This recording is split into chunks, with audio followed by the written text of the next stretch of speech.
So this week, brothers and sisters, we're going to have a look at the life of Daniel, and just a real quick little overview of what we plan to do. We'll look at Daniel, dislocated with the rest of Israel from, the moorings of Israel, taken across into this alien land of Babylon. Chapter 1, it sets up the whole book and the life of Daniel, and a lot of prophecy too.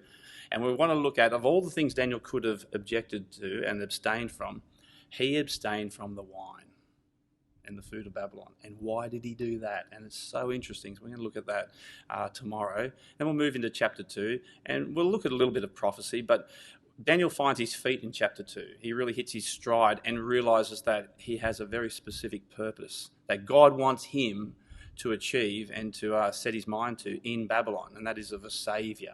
He becomes that one that's almost like Christ, high and lifted up. Everyone looks to Daniel. And he realises that's his purpose in chapter 2. And it's really stark and it's amazing to see. And of course, he has friends with him like Christ. We are his friends. And Daniel's not there in chapter 3 after Nebuchadnezzar defies the interpretation of chapter 2 and says, I don't like the head of gold giving way to silver and brass and iron and so forth. I'm going to try and tell the future and put myself in as God. I'm going to have a whole image all of gold. That's the way it's going to run. And the three friends, without Daniel, have to remain faithful. They're the ones that have to say, well, are we going to obey Nebuchadnezzar or bow down to that image? Or will we remain faithful to the example and leadership that Daniel's provided for us and stand apart? And that's chapter 3. And you see and feel us in our life there, modelled in those three friends, and it's very encouraging. We're not going to do chapter 4 except maybe reference it a little bit.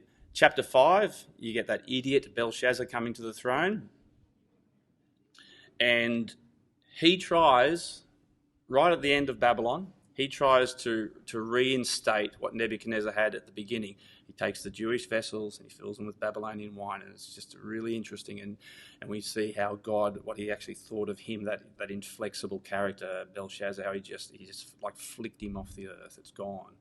And the faithfulness of Daniel at that time is an interesting little section. We'll look at Daniel in the lion's den. For second last class, everyone's done that in Sunday school, and we'll look at it through the eyes of, the lens pointing forward to the Lord Jesus Christ, and just, it's almost like Daniel's more like Christ than Christ is. That's how amazing this little section of Daniel in the lion's den teaches us about our master. And I think it's so encouraging for us. And sometimes you think, oh, we're doing Daniel, we've all heard it before. But when I first started to study these first few chapters, it was originally for the Adelaide Youth Conference, I think about, 6 or 7 years ago now. And I imagined in my mind, I thought, I've done a fair bit of the prophetical side of it. I'll rest on my laurels and just do a little bit of study, and it won't be too hard. Just get a few talks together and throw the prophecy in there. But what ended up happening was I spent like the whole of our 6-week summer holidays just sitting there doing Daniel 1 to 6, and it just got bigger and bigger and bigger and bigger. And I couldn't believe the depth of it, the mind of Daniel, the mind of the man, the consistency, the illusions, the model that he provides for our life. And I had no idea. And I'd sat through Sunday school, but it's just such an amazing little section. And we don't normally, lump it in with the prophetical side of things. And that's why I think in our mind, sometimes we think, oh, Daniel's just, 7, 8, 9, and all those prophetical chapters. But it's not. It has such an incredible, amazing and a faithful story about a man who so far removed from us and yet can still have such an impact on our lives. So it's basically what we're going to do, besides finishing up on Saturday with looking at Daniel's legacy and probably exploring a little bit of the wise men who came across, those dignitaries that came across and were ready for, unlike Israel, the birth of the Son of God, or the King of the Jews, and just see how that probably related to the life and times and the influence of Daniel. So that's our plan for this week, brothers. Well, our topic for this week is Daniel, and it's such an interesting subject. So we want to start off, first of all, it's probably in keeping with Sam's subject. I'm going to ask you the question, first of all, what is an enemy? You know how I like to interact, don't you? And if you get an answer wrong, I'm not going to say, oh, what a stupid answer that is. I do sometimes say that, but I won't today, I promise. What is an enemy? Or what does an enemy do to you? Or how's an enemy act towards you? Right, they try to hurt you. They oppose you. They take your stuff, right? They can steal. Yep, what else? Harass you. What do they say about you? Mean things. Are they true things? No, they make things up. They lie. And what would the ultimate enemy do?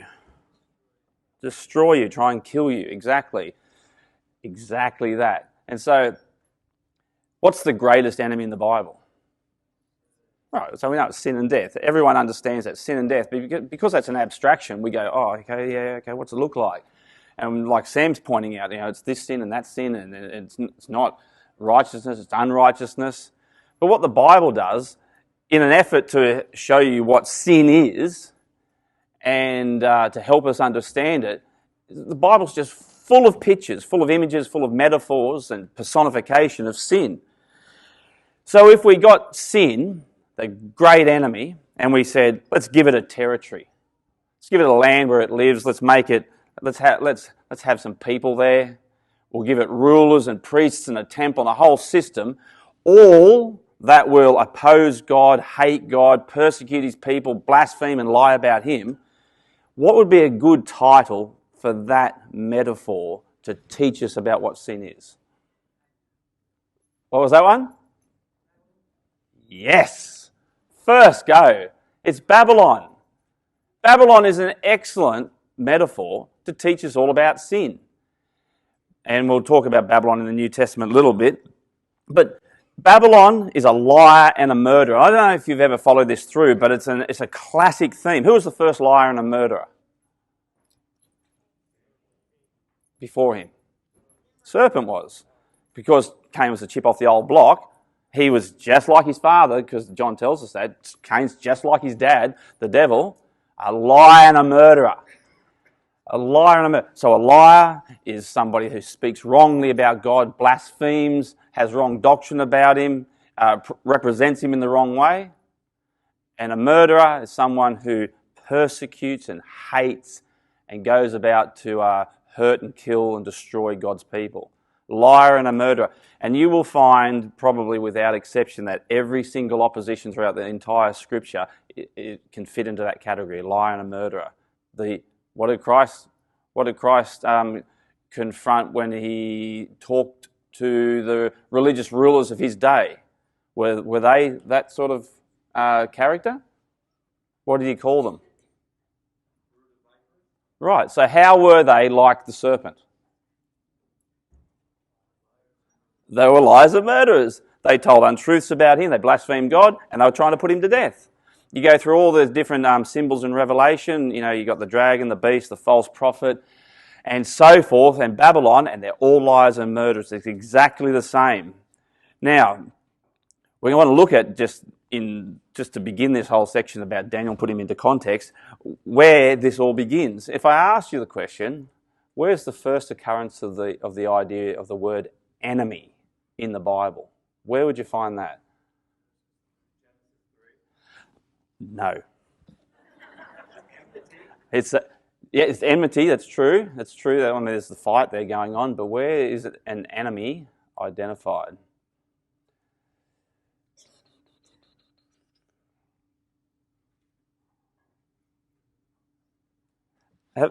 Have I ever done the studies on Lot here before? It's 14, yes, exactly. So we won't go to Genesis 14, but we'll go back a little bit further, back to when all this began, because you are right, brother, and the brother down here at the front is also correct. It is the serpent. was the first enemy. But the first occurrence of the word enemy is actually Genesis 14. But you get this idea, you've got the serpent and you've got the woman there, and then those two federal heads sort of branch out into different systems, obviously. And they ultimately form Babylon. Now, who's the first king of Babylon? It's Nimrod. Was he a good guy? No, he wasn't. He was a mighty hunter before God. And when it says there's mighty hunter before Yahweh, it doesn't mean he went out with a bow and arrow and shot great big heifers and brought them back to feed people. That would just say he's a mighty hunter. He's a mighty hunter before God because he opposed God's people and he hunted and persecuted them. That's what it means. And the beginning of his kingdom was Babel. And look what he designed to do in chapter 11 of Genesis. When he starts Babel, and it says they found a plain in the land of Shinar and they settled there. They said to one another, "Come and let us make bricks and burn them thoroughly." They had brick for stone, bitumen for mortar. So they had a nice big furnace there at Babel at the beginning. Come, let us build, right? There's this unity, this great big communal and community work going on. Let's build ourselves a city and a tower with its top in the heavens, and let us make a name for ourselves. Now, you think about, like, if anybody has ever read about culture before and keeping people together, you've got to have a name. You've got to be part of we've talked about this recently, part of the tribe, part of the group. You've got to wear the same things, talk the same language. You've got to have an identification, a title and a name. And the reason why he wanted to do this, because lest we be dispersed over the whole earth. And God saw that they were getting along and it was working, because when he looked down, he says, "Look, behold, they are one people and they've got one language." So what did God do to them? What did God do? What did the God of the Jews do to the beginning of the kingdom of Babylon? He dispersed them. And later, they repaid the favour to him. That's exactly what Babylon did to Israel. And they hate God. They hate him. This is why it was set up in the beginning. It's all against God and his people and his ways and his commands. They were liars and murderers from the beginning. And they wanted unity, to be together, to stay together. We're better together. And it's true. Are we not better together? Is it better when we have virtual ecclesias and we stay home and log into the ecclesial exhortation? Is that better? Or is it better to come face to face with people that we rub shoulders with and it's a little bit difficult from time to time and we have interpersonal problems, but we still get along and we negotiate the road towards the kingdom together? Is that better or not? Yes, of course it's better. So just because Babylon doesn't mean we do the opposite. It just means when they do it, they're trying to do the exact opposite to us in serving God. And it comes down then. So we leave off Babylon where it was set up with Nimrod. And we get right down to the days of Abraham, when Lot was in Sodom, obviously, and Babylon was over there. It says, in the days of Amraphel, Genesis 14, king of Shinar, Arioch, and Kedorlaomer, and Tidal, king of Goyim, they all come as a confederacy across to the land of Israel, where in the land of Israel, this was a vassal conglomerate of kingdoms. And they were paying tribute to Amraphel, king of Shinar, which is king of Babylon. And the other guys that are over there, what was it? Arioch, Kedorlaomer, and Tidal. Now, for 13 years, they paid the tribute. And in the 13th year, they rebelled and they said, "We're not paying no more." And so Babylon, because they want to be unified and they want to have complete domination, they never, ever, ever let go, in they come. Now, Amraphel, the king of Shinar, it's highly likely is a direct descendant of Nimrod, a direct descendant. And over they come to the land of Israel. And they wipe out all the kings that try to oppose them. And of course, mixed up with that is Lot and so forth. And Abraham goes out on Lot's behalf, conquers them, brings Lot back, and they go up to Jerusalem. And Melchizedek comes out, and What does Melchizedek do? What does he say? Look at this. Here it is. Melchizedek comes out and says, because he was the priest of the Most High God in verse 19, he says, "Blessed be Abraham by God Most High, possessor of heaven and earth, and blessed be God Most High, who has delivered your enemies into your hand." There's the first occurrence of the word enemies. And it's in relation to Babylon. If you need to mark it down, write it down. Babylon is the enemy. It's an excellent representation. It's a metaphor for sin and death. Everything that opposes God, it's right there. He's delivered it into your hands. And what does Abraham do at this very time?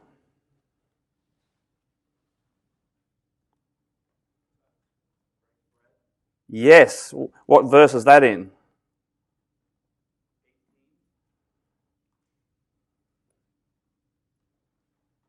Oh, I was looking, I couldn't see it. There it is. He brings out food and wine. Why does he do that? Why does he do that? It's fellowship, it's communion, there's oneness about it.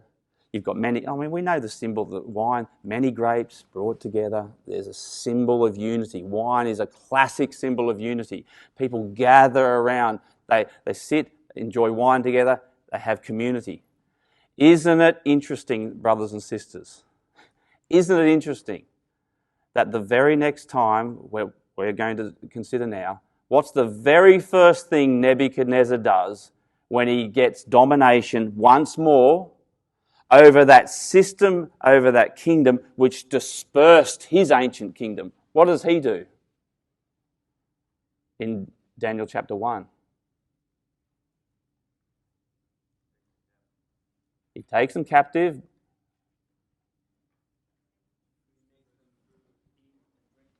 Yes!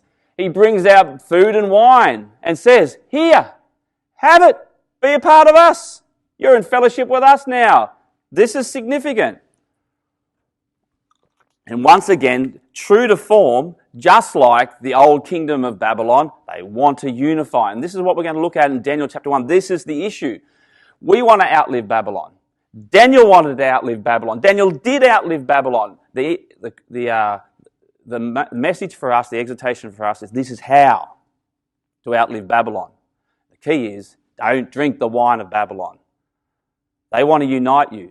They want you to be part of them. They want you to dance to their tune, march to their drums. They want you to do and say and speak exactly like them. And therefore, isn't it also interesting? We come to our Lord Jesus Christ. What is the first thing he does? He turns the water into wine. As a kid, I used to think, why did he do that? It seems such an insignificant, a weird, such a left-fielded miracle. But it's full of significance because that's what Christ is offering us. He's saying, you've got to drink this wine, have communion with me, be part of me. I want unity, not with that system. And that's how it's set up, and this is what we want to have a look at this morning. So we're going to go back to Daniel chapter 1 right now and have a think about this. Have a think about these issues.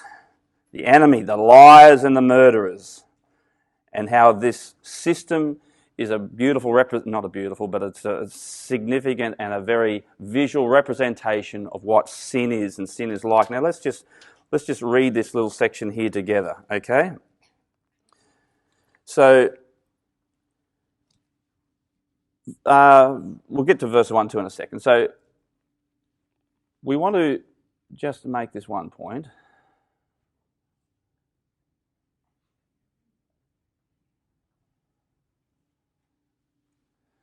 So Daniel is about trying to remain faithful in a settled condition in an alien culture, okay? This is what it's really about. So there's some problems with Babylon because, as a brother over here said, he took them captive, brought them into Babylon, and it was forced. It was forced upon them. Now, I want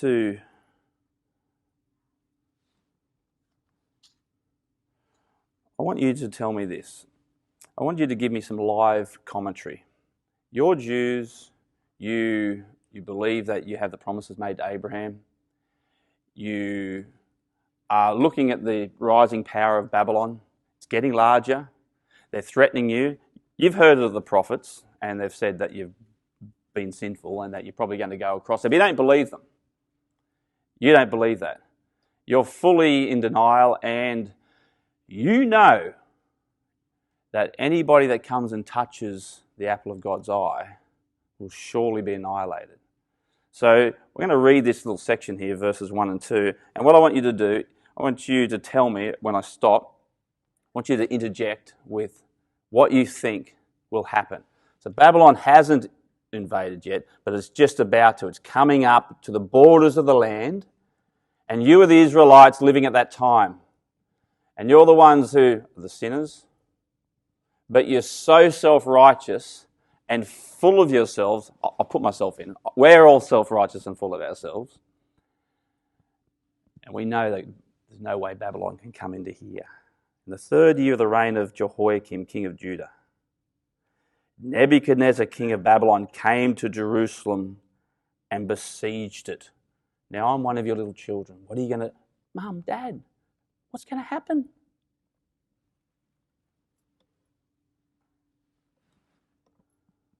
Mum, Dad, tell me what will happen. Wake up.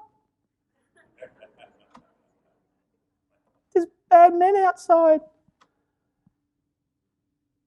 They've got sharp swords. Help. Yes, that's a good story, Mum. That's a good story, Dad. Is that what's going to happen this time? Probably. I want to know because I'm really scared. What's going to happen? How? There's so many of them. You get the idea. Now, but you have to be more confident than that. You say, well, we're going to put the deck chairs up on the walls and we're going to watch the lightning show. It's going to be fantastic when God opens up the earth and just annihilates all the Assyrians, all the Babylonians, like the Assyrians. That's what's going to happen. You remember, son, you remember the story in Leviticus 10? If anyone even comes near God's house, he'll be annihilated with fire from the most holy place. I mean, you can't survive that. There's no way. God has promised us uninterrupted succession all the way from Abraham right through the times of our kings all the way to Messiah. We don't know how long that is, but it's going to be soon. No, we're not going to be taken. And Nebuchadnezzar, he besieges it and he blasts through the walls, takes them captive, and he takes some of the vessels out of the house of God. And God sits idle and does nothing. What a massive culture shock that is. Massive. We talked about it just yesterday in the exhortation. When the Lord had been crucified, Cleopas and his wife were probably walking out of the truth. Peter was probably wondering whether or not life's worth going on. All the disciples didn't know what to do. What a pointless existence. This is how the Jews must have felt at this time. And so the problems with living in Babylon, if I can go... They had to do normal, faithful things because they were exiles. This is not a chosen immigration program. They had to settle in an alien land with a language they didn't understand. They didn't understand a language. And you imagine the script being different. Like I've been on travelling sometimes, like to Dubai or something, and you see the Arabic script and it's really disconcerting. And you hear people speak to you with a really different language to English. And they're gruff, and their voice and the way they pronounce their words is brash, and it sounds like they're yelling at you. And if you don't do what they say, they're probably going to hurt you, inflict some pain, and all it is in their language is, would you mind just moving across here, please? But you don't know, and it's frightening. We had a young kid, is a Korean young boy who immigrated to Australia, and we had to teach him. he couldn't speak English for the first 2 years. You'd say, Jimmy, what are you doing? He goes, yes, sir. Jimmy, you meant to be in class? What are you out here for? Yes, sir. And so you just walk away and leave him. There's nothing you can do. When there's communication breakdown, there's no unity. And it must have been very hard for the Jews, massively hard. They were dislocated. They were surrounded by a pagan religion. There was no place that you could go to. Nebuchadnezzar was going to build them a nice little hall where they could have Sunday school, so you could all get together again. That would take years for that to happen. It happened in people's houses. How hard would it be to maintain your faith without an object, an artifact like a hall, a temple where you could go to and practice your religion? It would be very, very difficult. They had to remain faithful. And they didn't have their writings, they didn't have their Jewish books, they didn't have their temple, they didn't have any sacrificial worship. It was very, very difficult. And when Babylon came across, whole families didn't get to go across to Babylon intact. Women were treated by the Babylonians like women are always treated in war. And the men were mutilated. Many of them were made eunuchs. Daniel was made a eunuch. It was a terrible, terrible time. And we think, oh, well, that was ancient Babylon. It's okay now. We live in a tolerant society. And they accept everything. Well, they don't. They don't accept everything. They accept everything but us. They accept everything but God. They accept everything but any difference of opinion. The slightest sign that you don't show total approval of all that they stand for, you'll see the hatred come through. So it must have been very, very difficult for the Jews as they came across to Babylon. Now,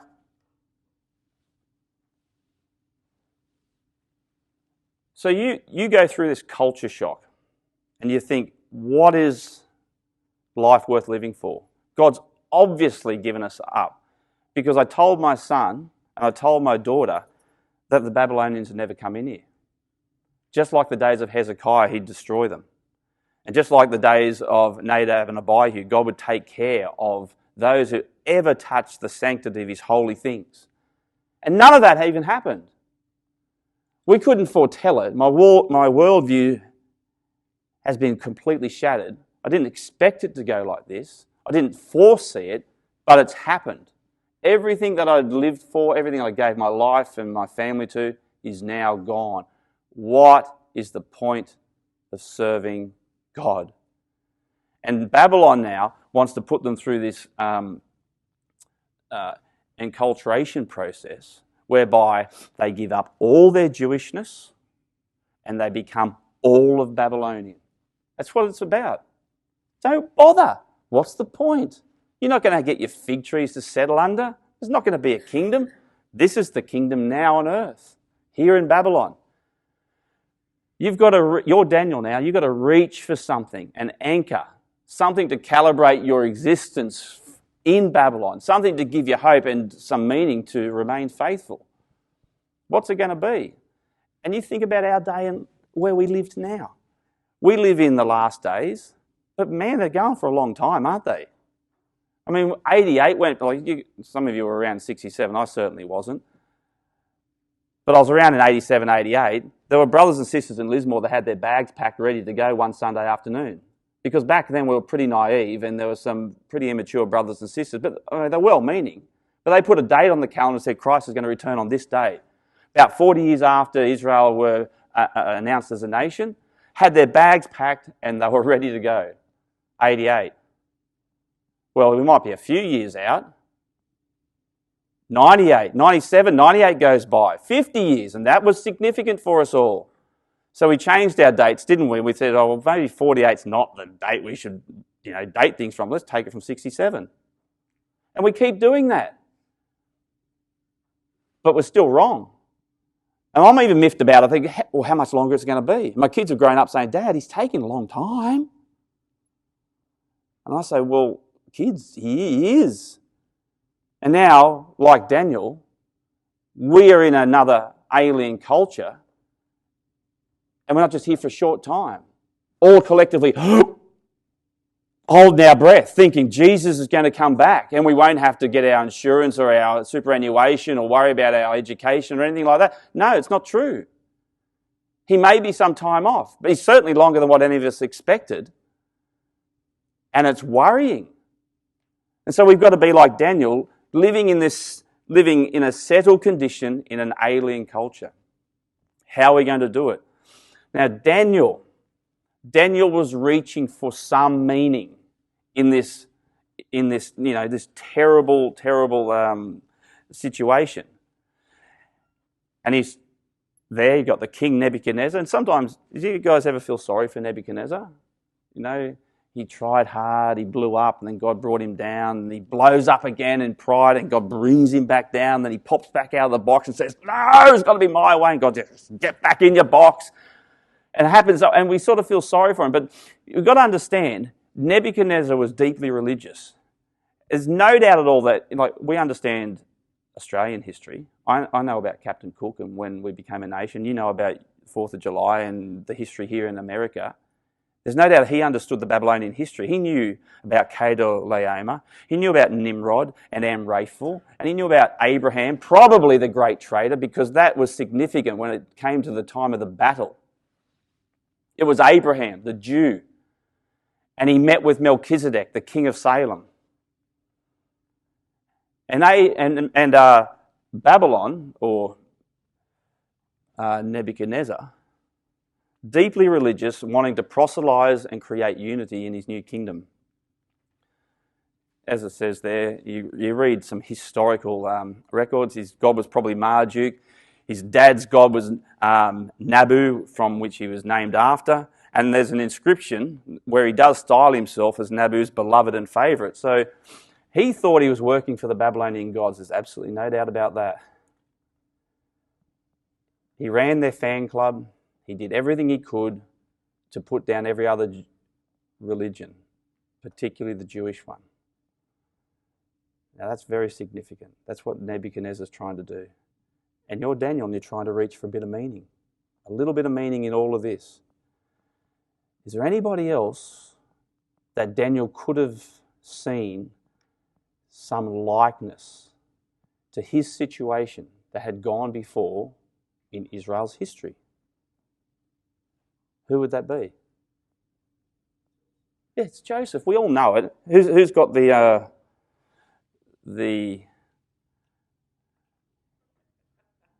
Oh, you want to see that, do you? I was going to show the kids. Starship Babylon, right? They're the aliens. They come to Earth. They've whizzed them away. They want to make them aliens. I wasn't going to show it to you because you wouldn't appreciate it, but apparently you do. Daniel and Joseph, everybody has the insert in their Bible, don't they? It's good. It's good. But Daniel would reach back in his mind and he'd think, I'm just like, I'm an exile. He was an exile. We're both young, going across. It's terrible what happened. Daniel knows he's not one of the sinners. He's not self-righteous.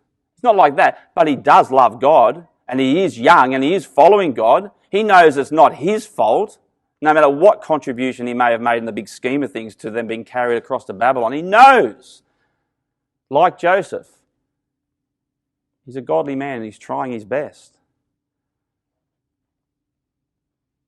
Both were publicly humiliated by false accusation. Both were vindicated. Both were renowned for interpreting dreams. We'll find this out in chapter 2. Both elevated to 2IC in the kingdom. And that happened around in the 2nd or 3rd year of them being there in that exiled condition. And both were recognised as possessing gifts from God as wise men, and they became saviours of their people. So Daniel's starting to learn now about himself in Babylon, and he's reaching for something to hold on to give him a little bit of encouragement to continue faithfully. And although he doesn't know it, he's going to see soon that he'll be able to calibrate his life in an exiled place of Babylon on the basis of Joseph. And it's funny, we put those inserts in our Bible and we tick the box and we go, oh, isn't that wonderful? Did you get that point? Oh, no, I missed that point. I put that one in. Good, do that. But What do we learn? We learn by learning about Daniel, we learn about Joseph. By learning about Joseph, we learn about Daniel. And by learning about both of them, who do we learn most about? That's right, the Lord Jesus Christ. That's what they're here for. They're models of what he went through. And in understanding those, we can apply it to ourselves. This is what's good about this book. And people go, oh, it's just all the old stuff. It's not. It's good. Like I do To Kill a Mockingbird for English, and some of the old teachers have taught it, for many years ago, oh, To Kill a Mockingbird, so old. Oh. But for the kids, they've never even heard of it. And it's new to them. And they find it really, really interesting, Harper Lee's book. And when you teach this, you might think, oh, I've heard all this before. But don't forget it, because your grandkids and your children need to hear it. It's very, very important. Daniel needed to understand it too, and he was starting to form an understanding of his experience in Babylon as it related to Joseph's experience in Egypt. It was very, very, very important. Now, we go to Daniel chapter 1 again. What time is it? What time am I meant to finish? 15 minutes. Are you going to give Brother Neville any longer?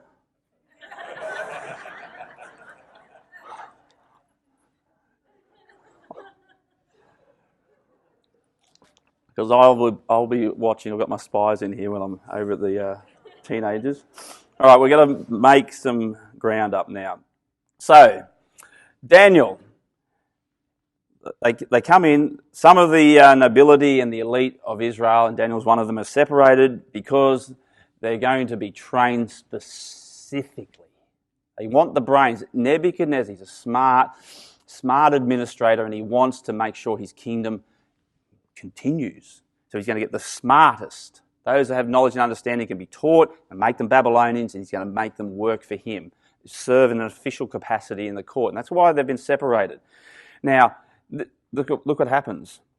So this is what happened. Babylon, in this enculturation process, wants to do this.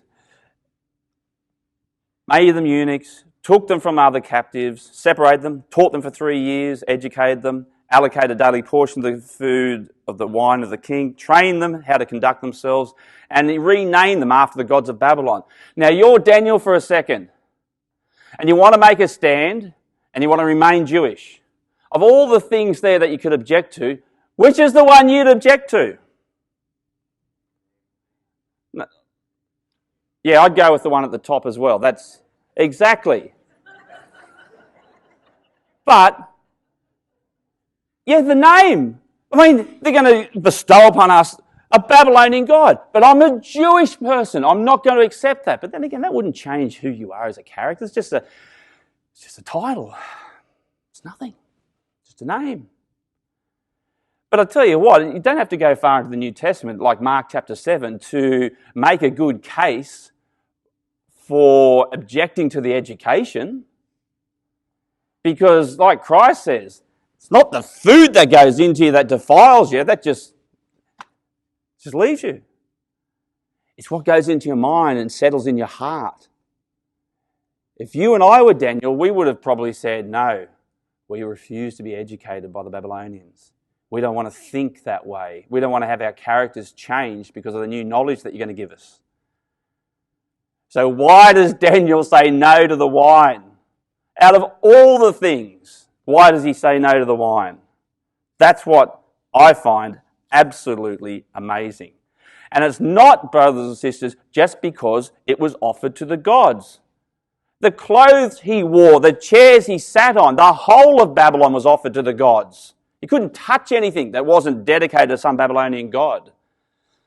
That wasn't the reason. That wasn't the reason at all. And it wasn't just because it was, come from the king, it was bread and wine, because later in chapter 10, when it comes to the Persian kingdom, Daniel drinks wine and he eats bread. So it's not the stuff, the actual literal food, that's the problem. There's a significance here attached to it. There's a symbolism attached to it, which we've already alluded to, which Babylon was mandating. You've got to drink. You've got to eat. You've got to become like one of us. And we should be able to understand it I'll give you a couple of examples, okay? Here's a good one. So, do you ever have special morning teas for certain things? I mean, you have morning tea at work, don't you? Does everybody have tea and biscuits at work? Yep, okay. Is there anything wrong with eating tea and biscuits? No. Some might prefer coffee, same diff. You get the idea. So, sometimes in Australia we have special morning teas for, say, men's health or breast cancer. Is there anything wrong with supporting men's health or giving a donation to breast cancer and having a morning tea for that? Sit around and go, anything wrong with that? Of course there's not. Not at all. Even though it has that special symbolism attached to it. Doesn't matter. But in the places I've worked at, not the school I'm thankfully mercifully at now, we've had morning teas for the LGBT movement. Now, as we said, nothing wrong with tea and biscuits, is there? But now there's this special significance attached to it. Is it okay for me to go up there and give a donation, sit there with all the rest of the teachers and say, yes, we're here as unified, all one, together, supporting this? Is that okay? Why not?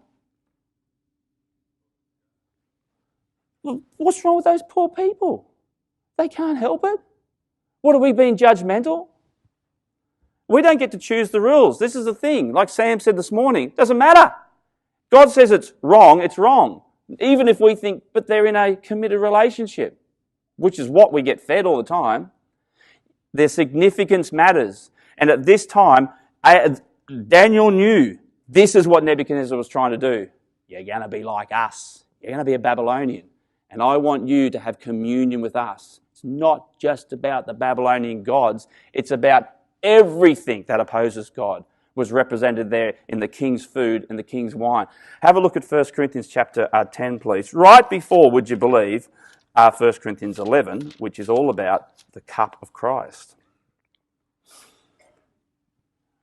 I mean, another example. Has anybody here got any friends that are from another religion? Has anybody here ever had a group of people come over to their house and have a meal with them before? I mean, I have. We've had Pentecostals come over. We've had discussions. We've shared food. Had a glass of wine, maybe. Is there a problem with that? Of course not. But would I go and have food and have a glass of wine with them at their church? You seem doubtful. Of course, you wouldn't be seen dead there. Because that's saying a whole different set of things. There's significance attached to it. 1 Corinthians 10, look at this. This is what it's about. Babylon knew it, you know it, I know it, Abraham knew it, and Daniel certainly he knew it. Verse 1, I want you to know, brothers, that our fathers were all under the cloud, all passed through the sea, all were baptized into Moses in the cloud, and all ate the same spiritual food, all drank the same spiritual drink. Now, if we all went to this meeting, and afterwards we all went out to play a game of soccer, and then we all went and had a meal together, what am I trying to suggest by all of us doing that? There's fellowship and there's total unity, isn't there? Unity. That's what it's about. Unity. Everybody doing the same thing. All right. I think time goes quicker on this side of the hemisphere. Very quickly. Verse 14, therefore, my beloved, flee from idolatry. Ooh, worshipping other gods. It's always man. It's always yourself. There's no other gods except the real God and then you. You'll make different manifestations of it, like large rocks, nice cars, big boats, things like that. But it's all a projection of yourself in the end. I speak as to sensible people. Judge for yourselves what I say. The cup of blessing that we bless, is it not a participation in the blood of Christ? Of course, what's the AV say? Communion? Same diff. Koinonia, communion, participation. It together in the blood of Christ. The bread that we break, is it not a koinonia, communion, participation in the body of Christ? Because there is one bread, there is one body, we all partake of one bread. Consider the people of Israel. They ate the sacrifices. They were participants. There was communion. There was fellowship in the altar. And then he goes on to talk about anything offered to idols. Is an idol anything? No, we know that. There's no such thing as idols. Paul says that. But we're not going to have anything to do with demons. We don't want to have that. We're not going to participate with demons. You can't drink the cup of the Lord, and let's put this in here, the cup of Nebuchadnezzar, the cup of Babylon. You can't partake of the table of the Lord.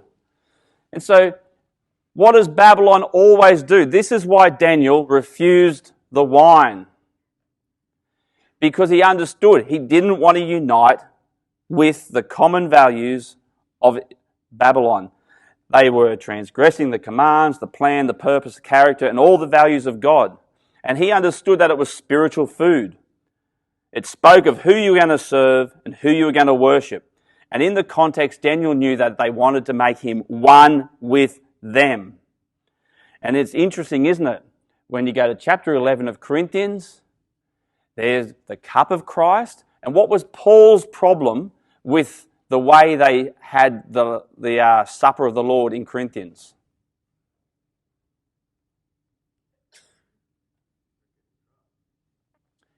Yeah, but what was the big problem?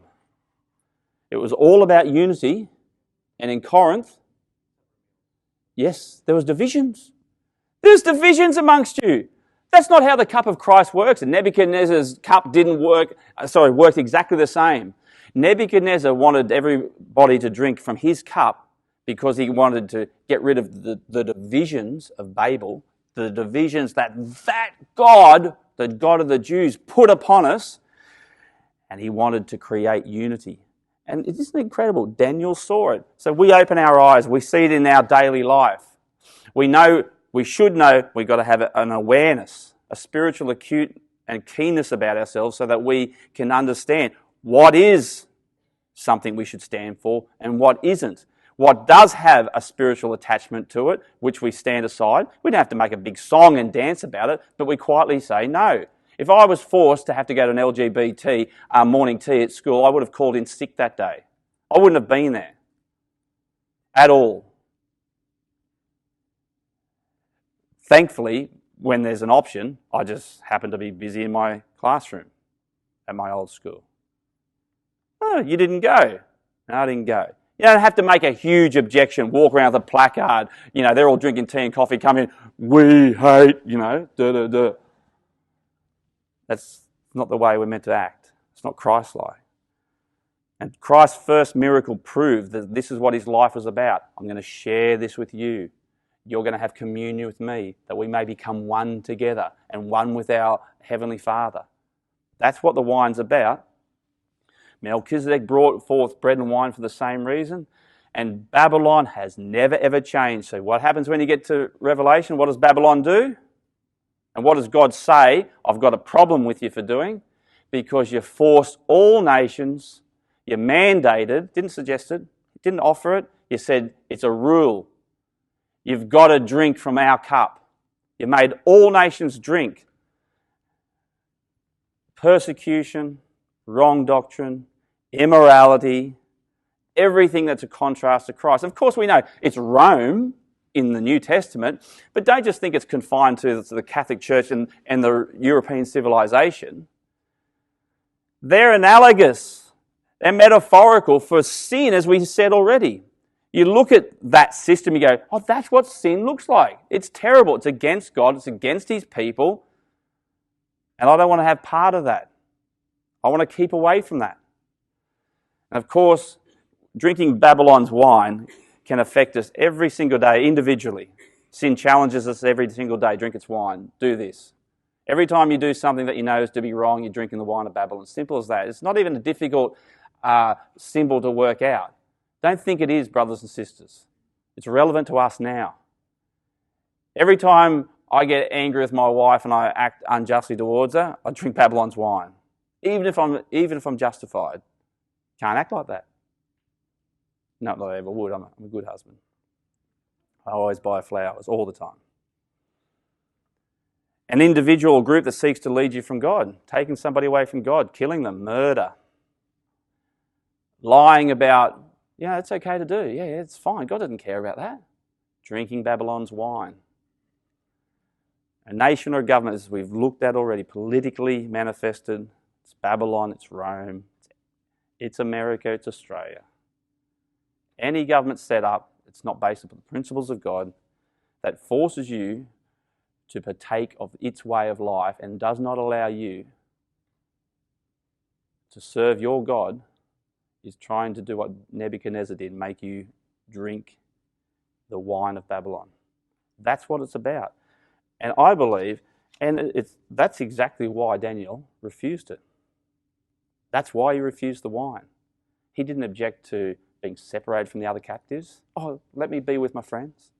He didn't object to the subjected education program of Babylon. That didn't happen.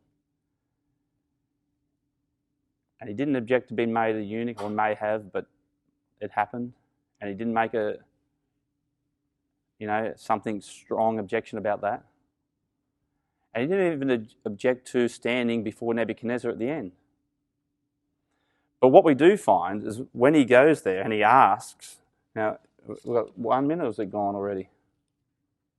No means it's gone. Okay, so in summary,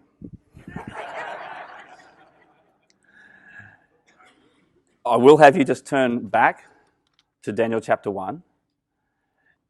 The 3 years has gone by.